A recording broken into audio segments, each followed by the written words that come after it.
Adriano Lenz? Pode, não pode, é bom, é um pecado mortal? Tem pano pra manga esse tema, né? Nossa, vamos lá, já começa a falar que tem muito assunto. Muito bem.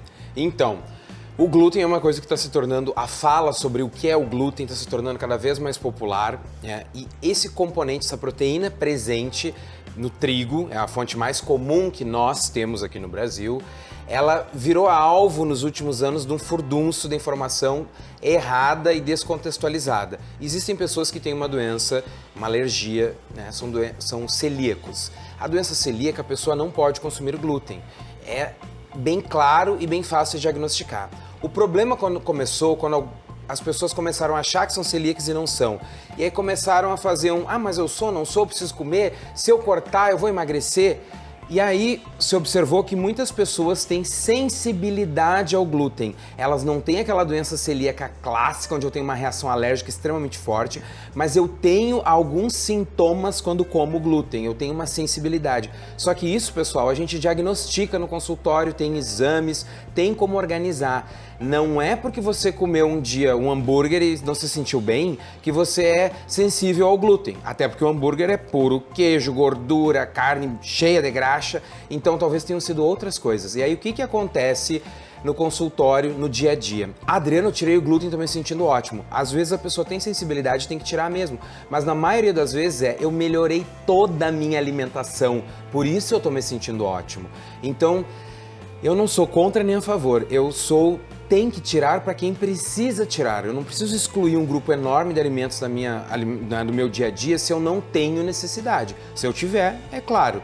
E aí, de novo, acontece a questão do fui lá no médico tal, nutricionista tal, mandou tirar tudo, nossa, estou me sentindo ótimo. Aí a gente faz um estudo científico, como tem diversos, mostrando, mas reintroduzir o glúten, aquela pessoa seguiu ótimo. O que fazia mal para ela era comer gordura em excesso, não fazer lanches, aí chegar no almoço vesgo de fome, comer o dobro, o triplo, não comer o lanche da tarde, das 3 às 6, aí chegar às 8 da noite em casa depois do trabalho, comer o reboco das paredes, aquele excesso é que fazia mal para a pessoa e não necessariamente o glúten. Então isso precisa ser diagnosticado em consultório, em clínica, até porque aí entra o outro lado também, né? Os produtos sem glúten, que são muito bons, muito saborosos, são muito mais caros e a indústria quer vender. E aí daqui a pouco você está gastando quádruplo em produtos sem glúten quando você não precisava. Agora, Adriano, uma pergunta. Muita gente tem feito esses exames de intolerância, tá? Mas, na verdade, o ideal é começar a fazer testes, então, de exclusão, experimenta, ver o que funciona, ou tem, sim, a recomendação de vamos direto para esses testes de intolerância? Muito bom, Ali. Tem exame sim, e aí entra outra confusão, que não sei se não é pior ainda. Existem muitos testes que são vendidos que não são testes de boa confiança, que não são testes nem endossados e nem autorizados, né, recomendados justamente pela Sociedade Brasileira de Alergia. Então nós temos um padrão de teste que é superficial e que tem mais de 60% de erro. E nós temos os testes clássicos, que são os padrão ouro, que são os que os alergistas solicitam, que o nutricionista pode solicitar os de exame, né, os de sangue, e que são os recomendados pela Sociedade Brasileira de Alergia. Então é bem diferente. Hoje em dia tem muito teste dizendo, vamos ver se você tem intolerância a tal comida. E aí você vai ver a parte científica, são testes com baixa precisão, que acusam que a pessoa vai ter intolerância 4, 5 coisas que ela na verdade não tem, e aí tu começa a excluir. Então sim, tem que fazer exames, mas o profissional tem que escolher bem e explicar bem, e você, pessoa, tem que ser questionador.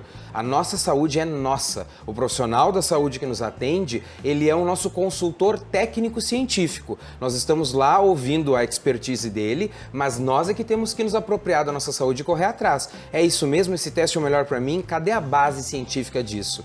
Porque hoje em dia, infelizmente, a indústria está vendendo também testes que não têm uma base muito boa. Mas se você jogar e você for no site da Sociedade Brasileira de Alergia, tem muito material e material bom para leigos, para ler.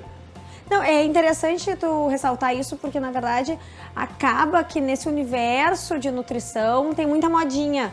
Né? E aí as pessoas se empolgam, e o que tu falou, gastam uma grana, daqui a pouco estão cortando glúten, e nem era isso o problema. O problema era todo o resto do hambúrguer gorduroso que estava fazendo um mal danado. Exatamente.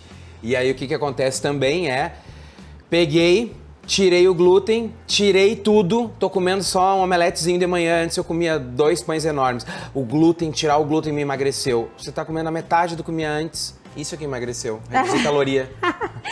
Não tem, assim, ó, tem que seguir um plano sério, com um profissional sério, competente e que seja personalizado às suas necessidades, Tem né, que Adriano? personalizar.